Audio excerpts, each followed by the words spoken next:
चलिए, जो बच्चे 2025 में फाइनल बोर्ड की परीक्षा दे रहे हैं और जिनका पॉलिटिकल साइंस है, 4 फरवरी को जिनका बिहार बोर्ड वाले बच्चों का एग्जाम है, उनके लिए बेस्ट ऑफ लक। और जो भी हम प्रश्न आपको करा रहे हैं, प्रीवियस ईयर के जितने भी प्रश्न पूछे गए हैं, उन सभी प्रश्नों को आपको करा रहे हैं और ये अंतिम प्रहार हमारे द्वारा है और इसी को देख कर करके आप एग्जाम हॉल में जाएंगे और काफी बढ़िया कर करके आप आएंगे। ये हमारा उम्मीद ही नहीं बल्कि दावा है। तो चलिए प्रश्न के ऊपर में देखते हैं। अब तक हम आपको 55 प्रश्न आपको करा चुके हैं पिछले छोटे छोटे वीडियो के माध्यम से, और वो वीडियो आपको इसी चैनल पे मिल जाएंगे। इसको देखने के बाद उसको जरूर देख लीजिएगा क्योंकि वहां से आपको लाभ मिलेंगे।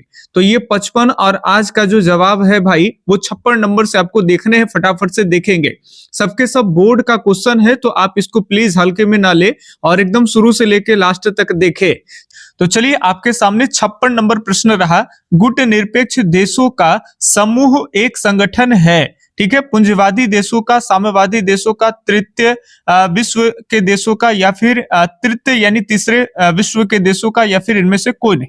तो देखिए जो अमेरिका है उसको पहले दुनिया का देश कहा जाता है, और जो आपका सोवियत संघ वाले थे उसके दूसरी दुनिया के देश कहते हैं, और ये गुट निरपेक्ष वाले जो नए नए आजाद हुए थे उसी को तीसरे विश्व के देशों में शामिल किया जाता है। तो ये एकदम सी उत्तर यहाँ पे एकदम राइट है, ठीक है। चलिए अगले सवाल की तरफ बढ़ते हैं। ये रहा आपके सामने 57 नंबर प्रश्न, 57 नंबर ये प्रश्न है, फटाफट से बताएंगे।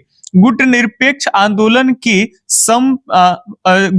आंदोलन की प्रासंगिकता निहित है, किसमें निहित है ये आपको बताने हैं। राजनीतिक सहयोग में, सैनिक सहयोग, या फिर सदस्य राज्यों के सामाजिक व आर्थिक विकास में, या इनमें से कोई नहीं।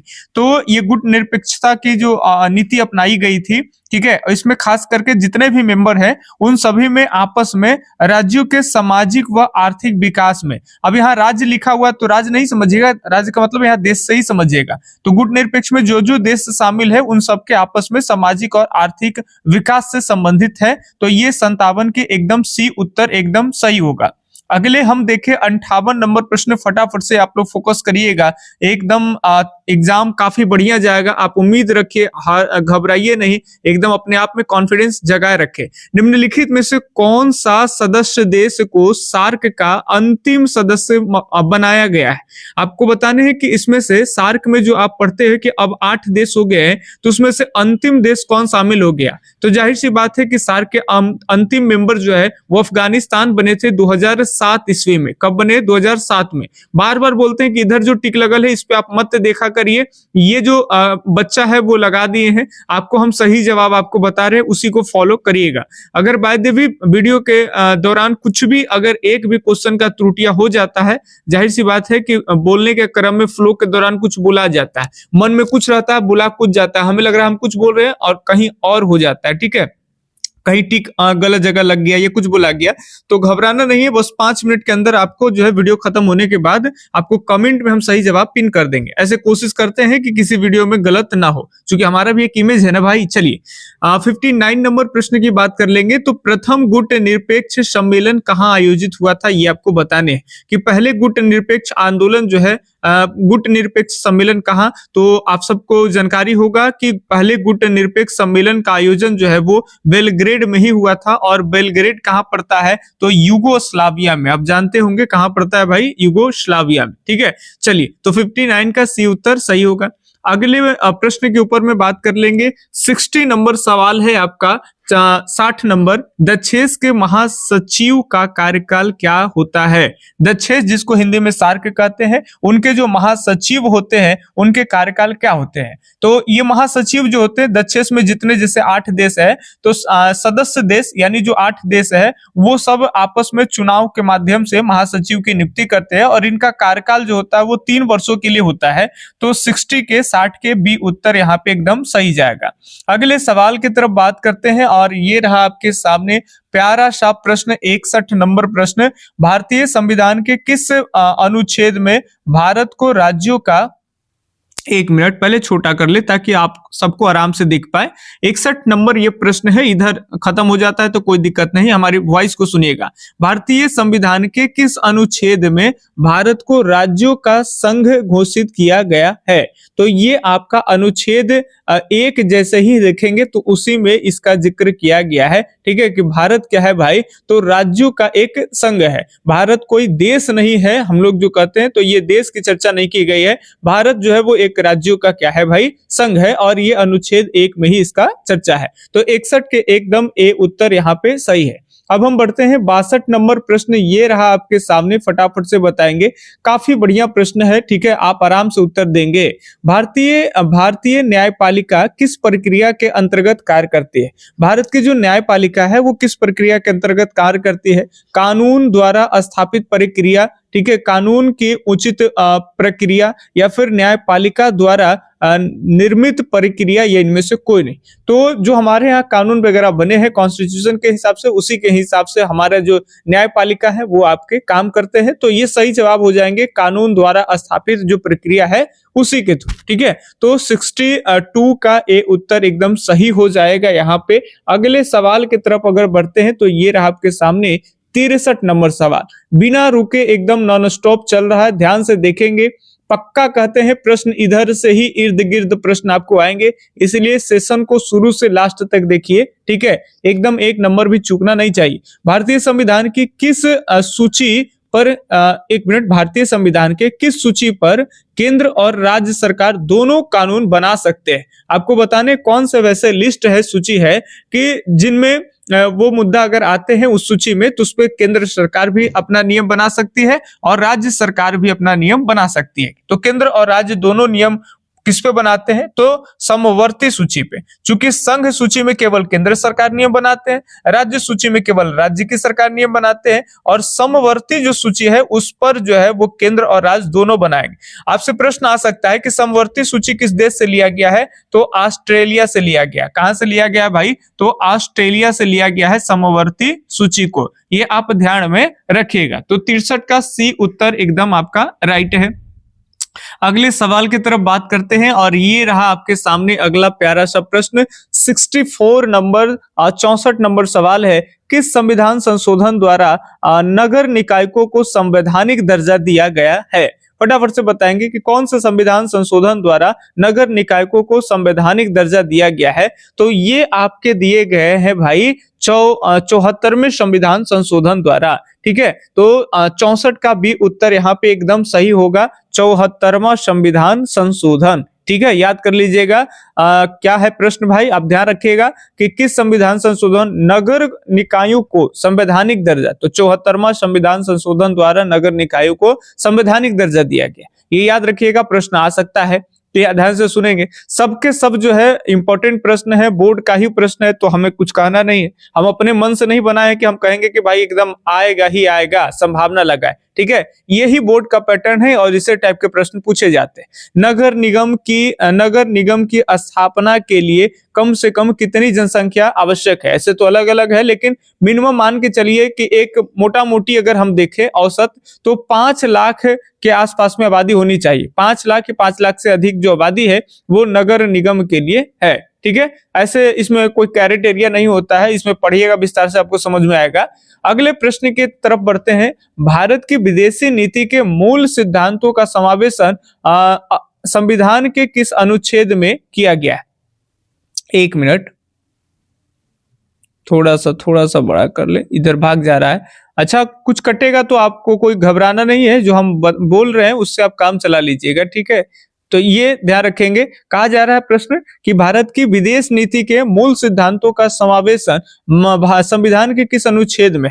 तो ये आपके अनुच्छेद हो जाएंगे अनुच्छेद 51, अनुच्छेद क्या हो जाएंगे 51 में इसका उल्लेख है, ठीक है। तो ये 66 के सी उत्तर एकदम आपके राइट हो जाएंगे, ठीक है। जहां दिक्कत लगे वीडियो को रोकिए और प्रश्न को आराम से देखिए, ठीक है, आराम से देखिए, जब आपको क्लियर जैसा लगे तब आगे बढ़िए, ठीक है। अगले सवाल की तरफ देखते हैं, 67 नंबर, भारतीय विदेश नीति आधारित है। भारतीय विदेश नीति किस पे आधारित है? सैनिक गठबंधन से, या फिर तटस्थता से, गुट निरपेक्षता पर, और असहयोग। तो ये तो बात ऐसे क्लियर है कि भाई सैनिक गठबंधन से नहीं है और असहयोग नहीं, पूरे दुनिया में हम लोग सहयोग के रूप में जाने जाते हैं, हम लोग कॉपरेट करने वाले कंट्री है।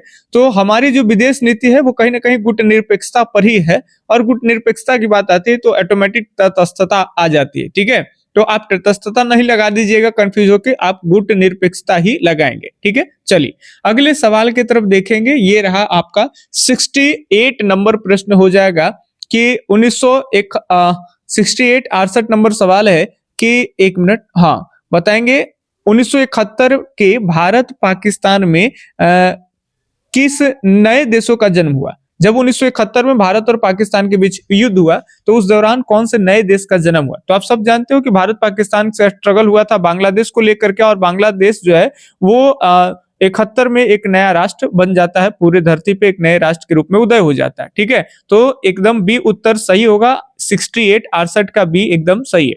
अब ये बहुत बढ़िया प्रश्न है और इंपॉर्टेंट भी है। 69 नंबर देखेंगे, संयुक्त राष्ट्र संघ की स्थापना कब हुई। तो आप सब जानते हो कि 24 अक्टूबर याद रखेंगे 1945 ईस्वी में बना है आपका क्या भाई, तो संयुक्त राष्ट्र संघ। आपसे पूछा जाएगा कि संयुक्त राष्ट्र संघ का भारत कब मेंबर बना, सदस्य बना, तो 6 दिन बाद। तो ये याद रखेंगे। अभी देखिए हम पहले बताए थे आपको कि ऐसा ही होता है कि बोला कुछ जाता है लिखाता कुछ है। अब यहाँ पे आप 20 लिख दिए लेकिन अभी बोले कि 24 है। ठीक है, ऐसा ही पिछले वीडियो में हो गया है, हालांकि कमेंट भी कर दिए। हमने ध्यान रखा कि आप पार्टी की जो स्थापना है ना वो 2012 में हुई थी, और वो हम आपको बोलते जा रहे हैं कि राष्ट्रीय, ये ध्यान रख रहे हैं कि राष्ट्रीय राजनीतिक दल के रूप में 2012 में है। तो आप पिछले वीडियो देखे होंगे और कमेंट नहीं पढ़े होंगे तो जरूर देख लीजिएगा। आप झाड़ू वाला जो पार्टी है उसकी स्थापना 2012 में हुई थी और राष्ट्रीय राजनीतिक दल का दर्जा 2023 में मिला है। ठीक है, चलिए याद भी आ गया तो आपको बता भी दी। तो ये आपको बताते चले कि 24 अक्टूबर 1945 को जो है वो यूएनओ का गठन होता है, और भारत 6 दिन बाद याद रखेंगे, यानी आप याद रखेंगे 30 अक्टूबर को भारत इसका मेंबर बन जाता है। तो ये इंपॉर्टेंट है, पूछा जाएगा। ठीक है, कि भारत कब सदस्य बनता है यूएनओ का। तो यहाँ पे बिल्कुल सही हो गया, ए उत्तर सही है।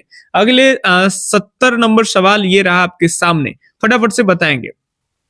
संयुक्त राष्ट्र संघ महासचिव का मुख्यालय कहाँ है। संयुक्त राष्ट्र संघ के जो महासचिव होते हैं, सॉरी महासचिव नहीं, महासभा, उसमें भी एक एजेंसी है। ठीक है, तो ये महासभा वाला जो एजेंसी है इसका मुख्यालय कहाँ है, न्यूयॉर्क में, टोक्यो में, पेरिस में, या फिर स्विट्जरलैंड। फटाफट से आप लोग बताएंगे कि कौन से उत्तर यहाँ पे बिल्कुल सही हो जाएंगे। तो अगर हम सही जवाब की बात कर लेंगे तो यहाँ न्यूयॉर्क ही हो जाएगा। एक बहुत इंपॉर्टेंट होता है यूएनओ का एक एजेंसी जिसको कहते हैं अंतरराष्ट्रीय न्यायालय।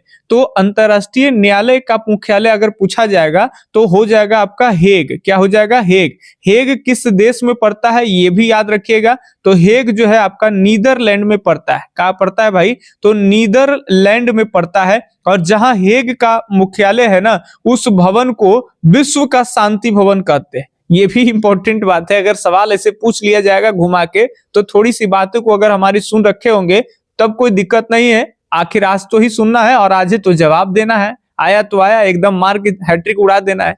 अगला सवाल, संपत्ति के अधिकार को कानूनी अधिकार कब बनाया गया। बताएंगे, 71 नंबर सवाल है, संपत्ति के अधिकार को कानूनी अधिकार कब बनाया गया। आप लोग कमेंट नहीं कर रहे तो कम से कम लाइक करिए, और नहीं तो कमेंट करते जाइए। ठीक है, ताकि ज्यादा से ज्यादा बच्चों तक ये वीडियो पहुंच पाए और सब लोग इसका लाभ उठा सके। ठीक है, तो ये आपका हो जाएगा आपका 44वां संविधान संशोधन। तो 4 और 4 4 4 क्या होता है भाई, तो 8 लास्ट में 78 हो जाएगा। 1978 में 44वें संविधान संशोधन द्वारा ये पहले ये मौलिक अधिकार में आता था, मौलिक अधिकार से हटा करके और एक मिनट, संपत्ति के अधिकार, हाँ मौलिक अधिकार में आते थे संपत्ति का अधिकार। 44वें संविधान संशोधन द्वारा 1978 में से हटा करके और 301 के तहत जो है इसको कानूनी अधिकार में रख दिया गया है। ठीक है, तो यहाँ पे बिल्कुल सही बी उत्तर एकदम राइट होगा। अगले सवाल की तरफ बढ़ते हैं। काफी प्रश्न है, आपको आज 100 नंबर प्रश्न तक ठेका ही देना है। ठीक है, चूंकि इसके बाद बताएं कि कोई वीडियो नहीं है, ये अंतिम प्रहार है, तो आप लोग प्लीज पूरा देखिए। ठीक है, और छोटे छोटे 2 वीडियो आपको और कराए हैं, इसी चैनल पे है,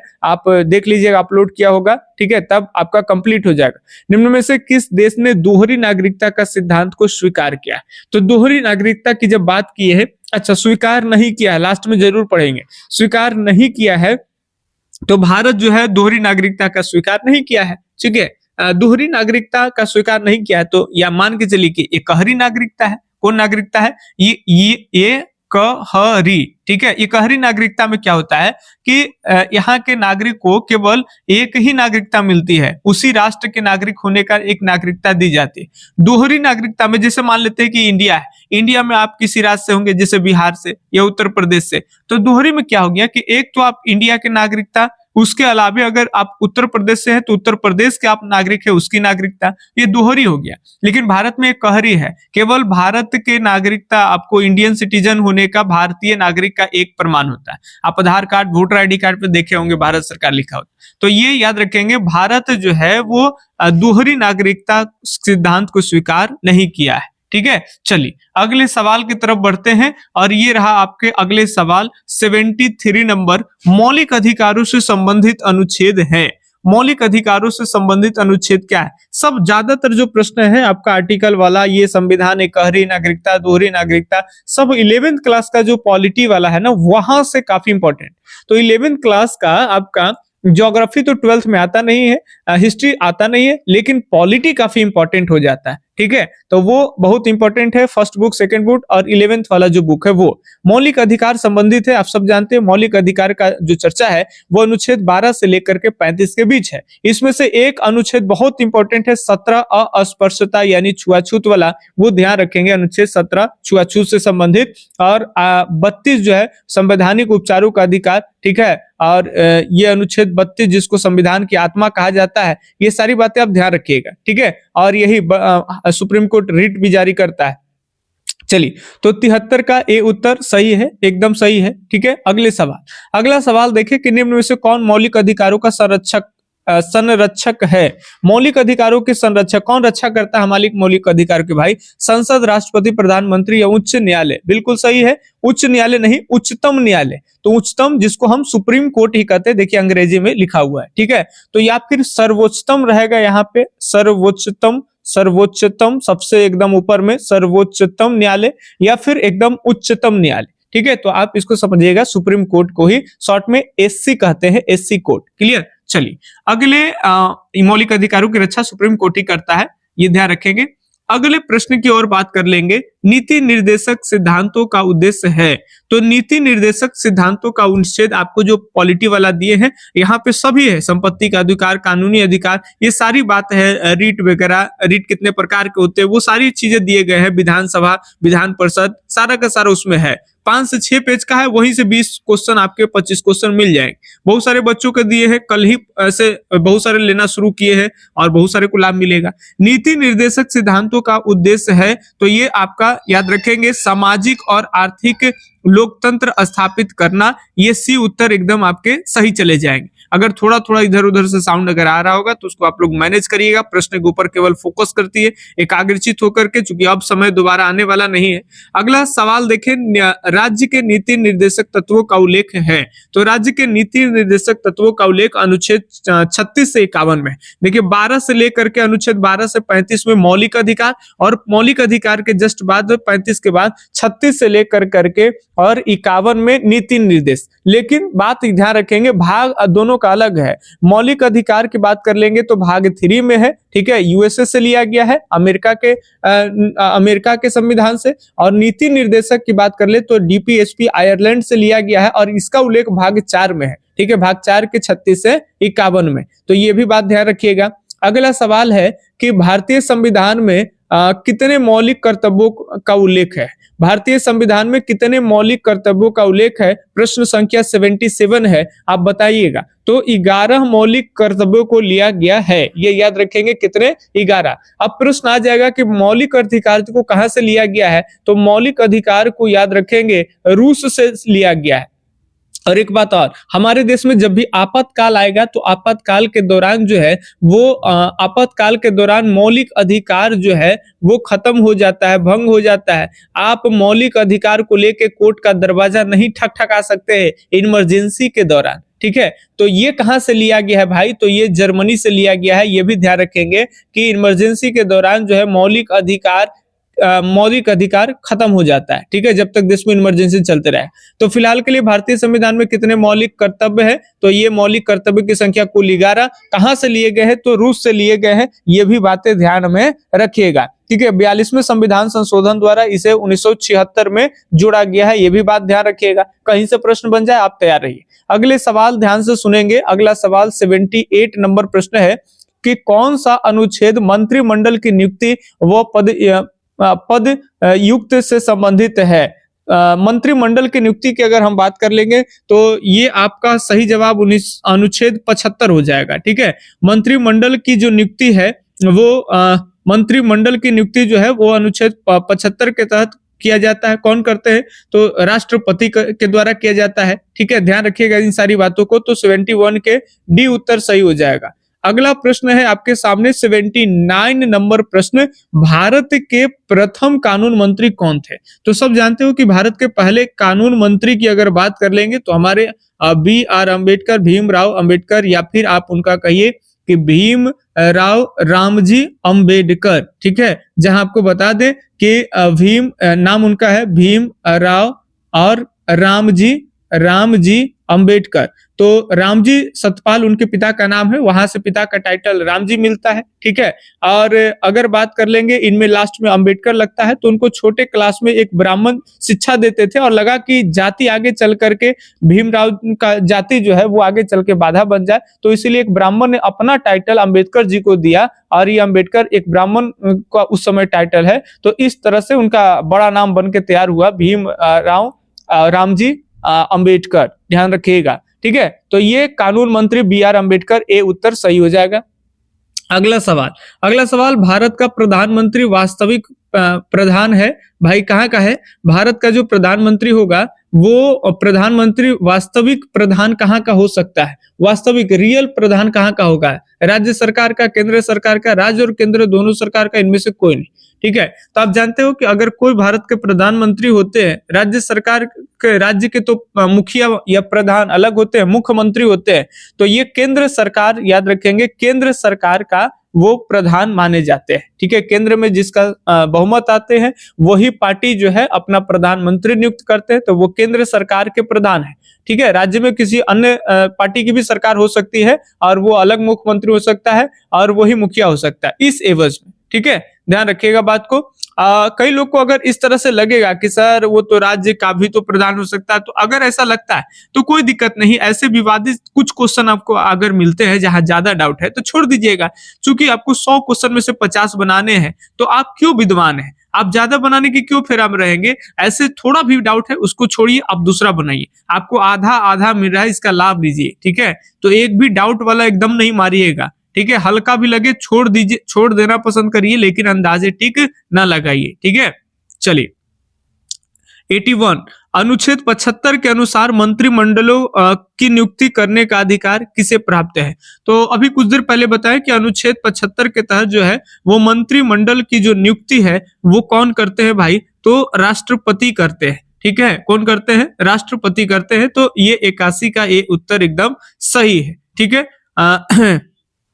अच्छा, ये भी आप जानते हैं, जानकारी रखना है कि यदि राष्ट्रपति अपने पद पे नहीं हो, अगर कोई ऐसा हो माने आकस्मिक रूप से राष्ट्रपति का निधन हो गया चाहे कुछ भी, तो सुप्रीम कोर्ट के जो उपराष्ट्रपति ऐसे तो कार्यभार संभालते हैं, लेकिन अगर उपराष्ट्रपति भी अगर ना हो तो फिर कौन हो जाएंगे? तो जो सुप्रीम कोर्ट के जो जज हैं वो राष्ट्रपति का कार्यभार जो है वो संभाल सकते हैं। एक बार ऐसा ही हुआ था, आपको पढ़ाया गया होगा 1969 ईस्वी में, जब जाकिर हुसैन का निधन हो गया था, राष्ट्रपति जाकिर हुसैन दो फेमस है भारत में, एक तबला वादक और एक जो राष्ट्रपति हुआ करते थे। तो हम तबला वादक की बात नहीं कर रहे हैं, जो राष्ट्रपति थे तबला वादन और शास्त्रीय गायन में निपुण, जिनका निधन सैन फ्रांसिस्को में अमेरिका में हो गया था हाल में ही, तो उनकी बातें नहीं। 1969 में जाकिर हुसैन राष्ट्रपति हुआ करते थे, उनका निधन हो गया था। उस समय उपराष्ट्रपति जो थे वो बीबी गिरी थे, ये बात ध्यान रखेंगे। कौन गिरी? तो वीबी गिरी। अब राष्ट्रपति का जब निधन हो गया तो उप राष्ट्रपति थे कौन? वीबी गिरी, तो ये राष्ट्रपति का कार्यभार संभालेंगे। लेकिन इनको इंदिरा गांधी ने भाई कहा कि आपको डायरेक्ट अब राष्ट्रपति बनना है, तो ये तो अपना चुनाव की तैयारी में लग गए कि कौन कहने पार्टी बहुमत देगा नहीं देगा पार्टी के अंदर में, तो इसमें लग गए। तो उस समय सीट खाली थे, तो उस समय सुप्रीम कोर्ट के जो जज है वो राष्ट्रपति का कार्यभार संभाले थे। उनका नाम अगर आपको याद हो तो कमेंट में बताएंगे, ताकि हमें भी लगे कि आपकी तैयारी काफी जोरों शोरों से चल रही। बाकी अगला सवाल देखें, राष्ट्रीय पंचायती राज दिवस कब मनाया जाता है? 82 नंबर सवाल है, राष्ट्रीय पंचायती राज दिवस कब मनाया जाता है? 82 नंबर प्रश्न। तो बिल्कुल सही जवाब होगा आपका 24 अप्रैल को राष्ट्रीय पंचायती राज दिवस के रूप में मनाते हैं। ठीक है, तो एकदम 82 का भी उत्तर सही है, राष्ट्रीय राज्य पंचायती दिवस 24 अप्रैल हो जाएगा। आप अगले प्रश्न देखें, 83 नंबर, निम्न में से कौन, 1 मिनट थोड़ा सा, निम्न में से किस राज्य में विधान परिषद है? विधान परिषद किस राज्य में से है? आपको मालूम है विधान परिषद जो है पूरे भारत में 6 राज्यों में है। ठीक है, तो बिहार में बिल्कुल, महाराष्ट्र में भी है, आंध्र प्रदेश में भी है, तो इनमें से सही हो जाएगा। अच्छा, इसके अलावा अगर पूछ दे कुछ और ऑप्शन बदल के तो आप 6 का नाम याद रखेंगे। 3 तो यहाँ दिया हुआ है, बिहार, महाराष्ट्र, आंध्र प्रदेश। एक और देखिए उत्तर प्रदेश होगा, और देखिए कर्नाटक हो जाएगा आपका, और देख लीजिए तो तेलंगाना हो जाएगा। तो ये याद रखेंगे, उत्तर प्रदेश, कर्नाटक, तेलंगाना, बिहार, आंध्र प्रदेश, महाराष्ट्र, इन 6 राज्यों में विधान परिषद है, ये ध्यान रखेंगे। और जिन राज्यों में विधान परिषद है तो वहां कोई भी नियम बनेंगे तो विधान मंडल के बाद जो है, विधानसभा के बाद विधान परिषद में, और विधान परिषद के बाद ही राज्यपाल, वहां के राज्य के राज्यपाल साइन करेंगे, तब वहां के राज्य के लिए वो नियम बनता है। ठीक है, चलिए, तो ये आपका इनमें से सभी सही हो जाएगा 83 का। अगले सवाल देखें, 84 नंबर प्रश्न ये रहा आपके सामने, 84। बिहार, 1 मिनट और बड़ा कर दें, बिहार विधानसभा में कुल कितने सदस्यों की संख्या है? बिहार विधानसभा में सदस्यों की संख्या की बात कर लेंगे, बिल्कुल सही लगाया गया है, ठीक, 243 सीटें हैं। ठीक है, बिहार विधानसभा में अगर पूछा जाए, बिहार में चूंकि विधानसभा के साथ साथ विधान परिषद भी है। ठीक है, विधान क्या है भाई? परिषद। विधानसभा का बनना है आपको तो न्यूनतम उम्र 25 वर्ष जो है वो हो जाएगा, काफी है। विधान परिषद के मेंबर बनने हैं तो आपका 30 वर्ष हो जाएगा। ठीक है, ये ध्यान रखेंगे, कम से कम कितने आयु होनी चाहिए? 30 वर्ष।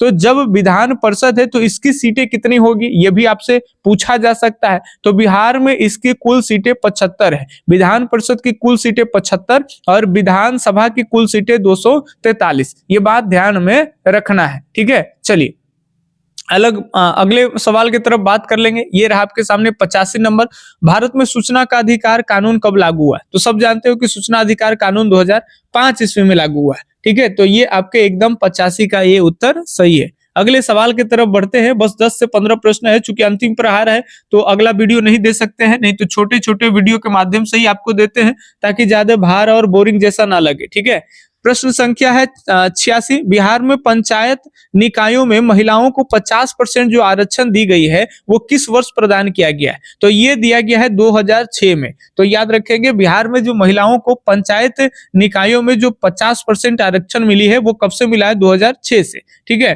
तो ये 86 का भी उत्तर एकदम आपका सही जाएगा। अगले सवाल की तरफ अगर बात करते हैं तो अगला सवाल है, अंतरराष्ट्रीय अहिंसा दिवस कब मनाया जाता है? अंतरराष्ट्रीय अहिंसा दिवस, फटाफट से एकदम कमेंट भी करते चलिए, और नहीं कमेंट कर रहे तो बार बार बोल रहे एक लाइक जरूर दे दीजिए, ताकि हम आगे जब अच्छा आपका एग्जाम जाएगा पॉलिटिकल का तो ज्योग्राफी में सभी चैप्टर के साथ साथ आपको जो प्रीवियस ईयर क्वेश्चन पेपर है ओरिजिनल वाला वो भी आपको सॉल्व करा देंगे। अंतरराष्ट्रीय अहिंसा दिवस की बात कर लेंगे तो विश्व अहिंसा दिवस के रूप में मनाया जाता है 2 अक्टूबर, यानी जो गांधी जयंती मनाते हैं उसी दिन। ठीक है, तो भारत में ही नहीं पूरे विश्व लेवल पे अहिंसा दिवस के रूप में 2 अक्टूबर को मनाया जाता है। ठीक है, अगले सवाल की बात कर लेंगे तो ये आपके सामने 88 नंबर सवाल, किस देश का संविधान अलिखित है, माने लिखा हुआ नहीं है? तो ये नहीं समझिए कि लिखल है कि लिखल नहीं, जिसके संविधान बनाने के लिए संविधान सभा आएगी तो संविधान सभा आएगा तो उसको आप लिखित मानिए, और संविधान सभा नहीं है तो अलिखित, उसका अलग अलग क्राइटेरिया है, बहुत सारे नियम को फॉलो होता है। बस ये जानिए कि किस देश का, तो ये ब्रिटेन का जो संविधान है वो अलिखित है। क्या है भाई? तो अलिखित संविधान है किसका? तो ब्रिटेन का। भारत का संविधान क्या है? तो भारत के संविधान लिखित है। भारत में संविधान बनाने के लिए संविधान सभा का गठन किया गया है और एक लंबे प्रोसेस के बाद हमारा संविधान कंप्लीट हुआ है।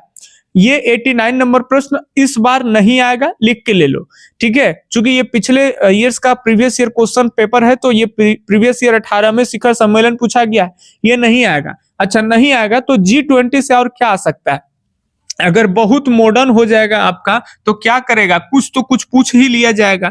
तो चलिए याद रखेंगे, आप 2025 में एग्जाम देने वाले हैं और G20 के याद रखेंगे, आपसे पूछा जाएगा कि G20 का सम्मेलन भाई, वो शिखर सम्मेलन वो कहाँ होगा, कब होगा, ये आपको ध्यान रखना है।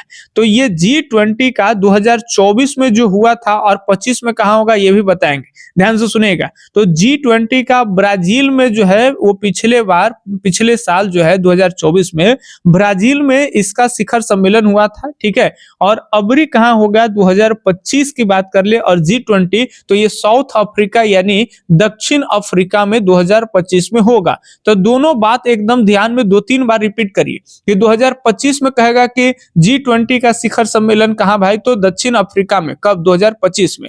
और कहेगा कि 2024 में कहाँ हुआ था? ज्यादा यही संभावना है, आपसे 1 साल पीछे पूछता है, ठीक है। अगर करंट में पूछा भी तो 1 साल पीछे, तो ब्राजील। ये बातें ध्यान रखिएगा। तो प्रश्न ऐसे बनेंगे, बाकी ये प्रश्न अब नहीं बनेंगे, ठीक है। चलिए अगले सवाल की तरफ देखेंगे। अगला सवाल है ये आपका, निम्नलिखित में से कौन सा देश G20 का सदस्य नहीं? तो G20 का ज्यादातर यूरोप के देश है, लेकिन दक्षिण पूर्व एशियाई भी देश है। कनाडा बिल्कुल है, और चीन भी है, इंडोनेशिया भी है। तो यहाँ कौन नहीं हो जाएगा? तो बांग्लादेश नहीं होगा, ठीक है। बाकी इंडोनेशिया, चीन, कनाडा ये सब G20 का मेंबर है, ठीक है। चलिए बस अब कुछ ही प्रश्न बच रहे हैं और कुछ ही प्रश्नों के साथ अंत ही कर लेंगे। उच्चतम न्यायालय की स्थापना कब हुई? उच्चतम न्यायालय सुप्रीम कोर्ट की स्थापना जो है वो कब हुई है? तो आप ध्यान रखेंगे 1950 ईस्वी में, ठीक है। जनवरी 1950 में सुप्रीम कोर्ट की स्थापना हुई है, ठीक है। अगले सवाल की तरफ देखें। अगला सवाल ये रहा आपके सामने, जनहित याचिका की शुरुआत की गई थी। तो जनहित याचिका की शुरुआत जो है वो की गई थी संसदीय कानून के द्वारा। अब देखिए इसमें थोड़ी सा हम भी कंफ्यूज है कि ये होगा या कुछ और हो सकता है। तो अगर ऐसा है तो छोड़ ही दीजिए, क्या अब लास्ट टाइम भी चल रहा है और ऐसे में दिमाग में ज्यादा तनाव लेना ये भी दिक्कत है। और अगर थोड़ा बहुत भी सस्पेंस है, आप लगा दिए कोई आंसर और अगर जो है बोर्ड वाला कुछ और आंसर मान लिया तो 1 नंबर ऐसे ही चला जाएगा। तो वैसे जो है वो गेम मत खेला करिए, जुआ नहीं खेलिए। बार बार बोलते हैं जो आएगा वही 50 आप सेलेक्ट करके बनाइएगा। और ऐसा तो नहीं है कि उतना पढ़िएगा तो 100 में से आपको 50 भी नहीं बना पाएंगे, ठीक है। तो 50 में 50 आपको करना है, तो गलत डाउट वाला एकदम नहीं करना है। भारत में राज्य विधान मंडल का उच्च सदन कौन सा है? भारत में जो है वो राज्य विधान मंडल का, देखिए केंद्र की बात नहीं कर रहे हैं कि उच्च सदन कौन है, ठीक है। वहां राज्यसभा उच्च सदन हो जाएगा और लोकसभा निम्न सदन होगा, लेकिन राज्य विधान मंडल की बात कर रहे हैं और यहाँ उच्च की, तो जिन राज्यों में विधान परिषद है तो भाई ये हो जाएगा आपका राज्य विधान मंडल में तो विधान परिषद, ठीक है। तो 93 का बी उत्तर एकदम आपके सामने एकदम सही हो जाएगा, ठीक है। 93 का क्या होगा भाई? बी, विधान परिषद ये उच्च है और विधानसभा नीचे हो जाएगा। चलिए अगला प्रश्न ये रहा आपके सामने 94 नंबर प्रश्न, 86वां संविधान संशोधन संबंधित है। आप सब जानते हो कि शिक्षा से संबंधित है। 86वां संविधान संशोधन शिक्षा से। अच्छा, ये संशोधन कब हुआ था? अगर कोई बच्चे जानते हैं तो कमेंट में करके बताएंगे, ठीक है। कब हुआ था? काफी हल्का है, ठीक है। चलिए अगले सवाल, अनुच्छेद 355 का सर्वप्रथम प्रयोग किया गया था। अनुच्छेद 355, अब ये भी डाउट वगैरह है, छोड़ दीजिए ऐसे प्रश्न को, ठीक है। डाउट माने हमारे हिसाब से है, अभी हमारे दिमाग में नहीं चल रहा है आंसर, इसीलिए, ठीक है। बाकी सिलेबस तो देखने पे सब चीज आ जाता है, तो समय को देखते हुए अब एक को छानबीन करेंगे तो टाइम भी नहीं है। चलिए, भारतीय संसद का निम्न सदन कौन है? तो ये निम्न सदन या उच्च सदन आपसे पूछा जा सकता है, तो एकदम बैलेंस बनाइएगा। अगर कहा जाए आपसे निम्न तो आप ध्यान रखेंगे लोकसभा, और अगर कहा जाएगा आपसे उच्च तो आप याद रखेंगे राज्यसभा। कैसे? कई बार कंफ्यूजन हो जाता है, लोगों को लगता है जैसे लोकसभा ही ऊंचा है, ठीक है। तो लोकसभा ही ऊंचा है ऐसे सोचते हैं, तो राज्यसभा को सोचते हैं कि राज्यसभा मने राज्य में होगा तो नीचा, नहीं, राज्यसभा राज्य में होता ही नहीं है। ये तीनों संसद का ही भाग है। जब पार्लियामेंट होता है ना तो वहां ही लोकसभा, राज्यसभा ये सब सदन है, और वही फिर राष्ट्रपति भी उसी में आते हैं, संसद में ही। तो ये राज्य में राज्यसभा तो राज्य में होता ही नहीं, पहले तो मन से निकाल दीजिए, ठीक है। और ये राज्यसभा उच्च में आते हैं, उच्च सदन, और लोकसभा निम्न में। ये बात ध्यान रखेंगे, चूंकि ये क्वेश्चन आपसे आएंगे, निम्न है तो लोकसभा हो जाएगा, ठीक है। चलिए, ऊंचा को नीचा, नीचा को ऊंचा, आप अगर ऐसे समझते होंगे तो शॉर्ट में ध्यान रखिएगा। अगले 97 नंबर प्रश्न है, पंचशील सिद्धांत के प्रतिपादक कौन थे? तो पंचशील सिद्धांत के प्रतिपादक जो है वो जवाहरलाल नेहरू हो जाएंगे। 1954 में आप जानते होंगे कि चाइना से पांच जो है वो सैद्धांतिक रूप से समझौता होता है, जिसे पंचशील सिद्धांत, पंचशील समझौता के नाम से भी जाना जाता है। किसके किसके बीच? तो भारत और चाइना यानी चीन के बीच में, ठीक है। अब दो बातें याद रखना है कि भारत के प्रधानमंत्री कौन? तो जवाहरलाल नेहरू, लेकिन चीन के कौन है भाई प्रमुख? तो चाउ एन लाई, चाउ एन लाई। कैसे याद रखिएगा? चाउ गांव के होंगे, बिहार के होंगे तो याद है चौवा एन लाओ, ठीक है ना। तो चाउ एन लाई इनका नाम ही है, याद रखिएगा। चलिए अगले सवाल की तरफ बढ़ते हैं। सवाल नंबर 98 है, सुरक्षा परिषद के अस्थायी सदस्य की संख्या।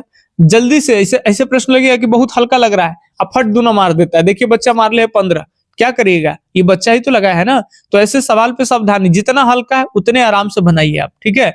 सुरक्षा परिषद के अस्थायी पूछा जा रहा है, ये नहीं पूछा जा रहा है कि कुल मेंबर कितने हैं। तो कुल मेंबर कहा था तो 15, लेकिन अब यहाँ अस्थायी कह रहा है, तो जो बदल जाता है प्रत्येक 2 साल में वो 10 गो है, बाकी 5 गो तो वीटो ले ले है जब कहीं बदलबे नहीं करता है। तो अस्थायी कह रहा है तो क्या हो जाएगा भाई? 10। और बताएं, ये पूछा जा सकता है, पाकिस्तान अभी अस्थायी की सदस्यता कर रहा है।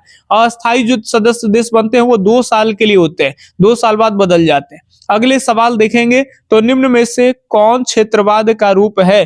भाषाई आंदोलन, नक्सली आंदोलन, क्षेत्रीय पहचान आधारित आंदोलन, इनमें सभी। तो सभी हो जाएगा, क्षेत्रवाद का जो रूप है वो सब हो जाएगा। भाषाई को लेकर के जहां तक आंदोलन होते रहते हैं, अलग अलग भाषा को लेके, नस्ल के आधार पर भी और क्षेत्रीय पहचान के आधार पर, तो डी उत्तर एकदम आपका राइट हो जाएगा। और ये आपका अंतिम रहा आपके सामने। देखिए ऐसे प्रश्न पर भी बैलेंस बनाना है आपको। कई बार क्या है कि सेट सबका अलग अलग आता है, कोडिंग होता है, तो बगल वाला का कुछ नंबर प्रश्न, जरूरी नहीं कि आपका 97 नंबर प्रश्न बगल वाला के 97 हो जाएगा, लेकिन क्वेश्चन वही आगे पीछे रहेगा, लेकिन क्वेश्चन रहेगा। तो ये ध्यान आप रखिएगा। कई बार ऐसा हो जाएगा कि आपका किस्मतें खराब है, तो आगे से ऐसा क्वेश्चन है, जैसे सेट में 100 क्वेश्चन है, अब 20 क्वेश्चन उसमें से इतना हार्ड है, नहीं बने लायक है, तो आगे से क्या करेगा कि 5 क्वेश्चन लगातार आपको आ गया, किस्मतें खराब है तो 5 क्वेश्चन खराब देख के आपका क्या हो जाता है ना, डिमोटिवेट हो जाएगा, लगेगा यार एकदम पॉलिटिकल रद्दी का चल जाएगा। तो आपको घबराना नहीं है। हो सकता है कि जिसको शुरू हल्का मिलल है तो उसका लेवल कॉन्फिडेंस बढ़ जाता है कि एकदम धुआं छोड़ा देना है, और वो कॉन्फिडेंस बढ़ जाता है तो वो जज्बाती होकर करके एकदम लगता है धुआं छोड़ा देंगे, गलतियों मार देता है, रंग देता है। तो आपको भारी आवे चाहे हल्का है, एकदम आराम से पेशेंस रखना है। अगर कुछ भारी आ रहा है कोई दिक्कत नहीं, छोड़ते जाइए, जहां आपको अपने हिसाब से हल्का लगे उसको आप बनाइए, और लगे कि 50 अभी हल्का में भी कंप्लीट नहीं हुआ है तब फिर किसी पे विचार करिए, ठीक है। तो ये ध्यान रखिएगा, ऐसा नहीं है कि 5 क्वेश्चन 10 क्वेश्चन लगातार भारी आ रहा है तो एकदम मन उन लटवा देना, नहीं, एकदम एनर्जेटिक रखना है, अब फाड़ देना है एकदम बोर्ड के, समझ रहे बात ना, बोर्ड के माने पेपर के, बोर्ड के फाड़ना नहीं है, माने बढ़िया कर देना है, ठीक है। चलिए, स्वतंत्र भारत में कितने राज्य हैं? अब ऐसे राज्य कई बार वर्तमान भारत में कितने राज्य हैं? कई बार किसी के सेट में, अब इसमें किसी का 100वां नंबर प्रश्न आया और किसी का पहले बोहनी हो गया कि भारत में कितने राज्य हैं, तो लगेगा कि वाह मजा आ गया, देखता ही मार देगा। देखिए अब मार देता है कई लोग, पहले 29 था लेकिन अब जानते हो कि घट के 28 राज्य हो गए हैं, ठीक है, और 8 केंद्र शासित प्रदेश हो गए हैं। तो ये बातें ध्यान में रखिएगा। बाकी आपको टोटल प्रीवियस ईयर का क्वेश्चन जो है वो आपको हम करा दिए हैं, और पहले से जो बच्चे बहुत पहले से टॉप 10 वाला क्वेश्चन इन सब को फॉलो करते आ रहे हैं पॉलिटिकल में, तो लगभग अब जो आपका डर है वो बहुत कम गया होगा, ठीक है। जो चैप्टर वाइज नोट्स वगैरह लिए पढ़े, यूट्यूब पे 10-20 क्वेश्चन जो बीच बीच में कराते रहे उसको फॉलो किए थे, और भी अलग अलग चैनल पे फॉलो किए, खुद से गाइड वगैरह में भी क्वेश्चन आप लगाए हैं, और इधर जो छोटे छोटे 2-3 पार्ट आपको अवेलेबल कराए 4 फरवरी के एग्जाम को लेकर के, तो इतना अगर कर लिए हैं तब आपको डरने की कोई बात नहीं है। और एक बात और बता दें, अगर और कोई भाई बहन आपके अगर तैयारी करे, छोड़िए पहले आप एग्जाम दे लीजिए, उसके बाद हम बात करते हैं, नहीं तो कहिएगा प्रचार करते हैं, ठीक है। बाकी तैयारी ठीक है आपकी, अपने आप पे कॉन्फिडेंस रखिए, हमारी तरफ से एकदम बेस्ट ऑफ लक। बाकी एग्जाम दे करके यही मुस्कुराइएगा, ठीक है, और उसके बाद कमेंट करिएगा, अगला सेशन भी आपके लिए जल्द ही लाएंगे।